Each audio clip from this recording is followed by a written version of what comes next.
একটা bad morning দেখছে ভারত এবং পাকিস্তানের জনগণ। তবে পাকিস্তানের তুলনায় ভারতীয় জনগণের মধ্যে একটা উৎফুল্লতা, তারপর হচ্ছে খুশি খুশি ভাব আছে। তবে এটা কিন্তু খুব বেশিক্ষণ থাকবে না। কেন বোঝায়? সামরিক দিক দিয়ে পাকিস্তান থেকে ভারত একটু উপরে, কিন্তু পাকিস্তান আবার এতটা তলানিতে না। আবার জাতি হিসাবে পাকিস্তান হচ্ছে ঘাড়তারা একটা জাতি। তো তারা কিন্তু যে কোনো সময় যে কোনো সিদ্ধান্ত নিবে। তবে ভারতের টোটাল খুশি খুশি মনটারে একটু খারাপ করে দিছে আমরা যখন তথ্যগুলো দেখলাম যে আন্তর্জাতিক গণমাধ্যমে পাকিস্তানের সেনাবাহিনী যে বক্তব্য দিয়েছে যে ভারতীয় বাহিনীর অন্তত 5টি যুদ্ধ বিমান তারা ভূপতিত করেছে, মানে ধ্বংস করে দিয়েছে। বার্তা সংস্থা রয়টার্সের অনলাইন প্রতিবেদনে এই তথ্য জানানো হয়েছে। আবার আমরা ফেসবুকে দেখি ভারতপন্থী কিছু আমাদের ভাইরা আছেন, তারা লিখতেছেন না না পাকিস্তান এগুলা গুজব ছড়াচ্ছে, এগুলো ফেক। ভাই, এগুলা রয়টার্সের খবর, আপনি একটু দেখতে হবে। হ্যাঁ, পাকিস্তানের সামরিক বাহিনীর মুখপাত্র বার্তা সংস্থা রয়টার্সকে বলছে ভারতের যুদ্ধ বিমানগুলো পাকিস্তানের আকাশ সীমায় প্রবেশ করার পর পাকিস্তানের আকাশ নিরাপত্তা ব্যবস্থার মাধ্যমে এগুলোকে উড়িয়ে দেওয়া হয়েছে। তবে এ নিয়ে এখন পর্যন্ত কোন রকম মন্তব্য করেনি ভারত। আমরা যখন সর্বশেষ নিউজ দিয়েছি 8 জন নিহত 35 জন আহতের খবর জানিয়েছে পাকিস্তানের মিডিয়া। আর যারা আহত হয়েছে তাদের চিকিৎসার জন্য সেখানে জরুরি পরিস্থিতি ঘোষণা করা হয়েছে। এর পাশাপাশি আমরা যদি দেখি পাকিস্তানের যিনি প্রতিরক্ষা মন্ত্রী আছেন খাজা আসিফ, তিনি আপনার আন্তর্জাতিক গণমাধ্যমের সাথে দেওয়া সাক্ষাৎকারে বলছেন যে পাকিস্তান তাদের প্রতিশোধমূলক যে পদক্ষেপ সেটার শীর্ষ স্থান অর্জন করেছে এবং ভারতীয় বাহিনীর আক্রমণের তীব্র ও নির্ভুল জবাব দিয়েছে। পাকিস্তানি সশস্ত্র বাহিনী দেশের সার্বভৌমত্ব এবং আঞ্চলিক অখণ্ডতা রক্ষার জন্য দৃঢ়ভাবে কাজ করছে।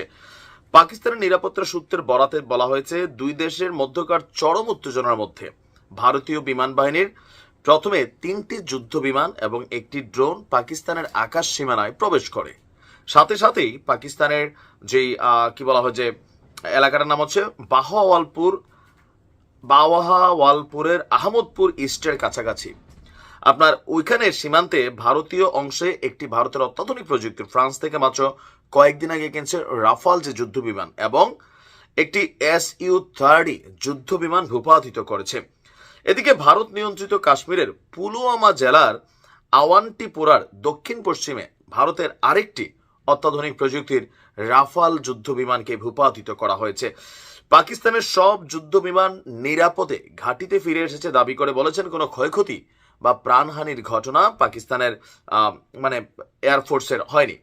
এদিকে ভারতের কিছু কিছু গণমাধ্যমেও পাকিস্তানের যুদ্ধ বিমান ভূপাতিতের দাবি করা হচ্ছে, যদিও তা পাকিস্তানের প্রতিরক্ষা কর্মকর্তারা অস্বীকার করছেন।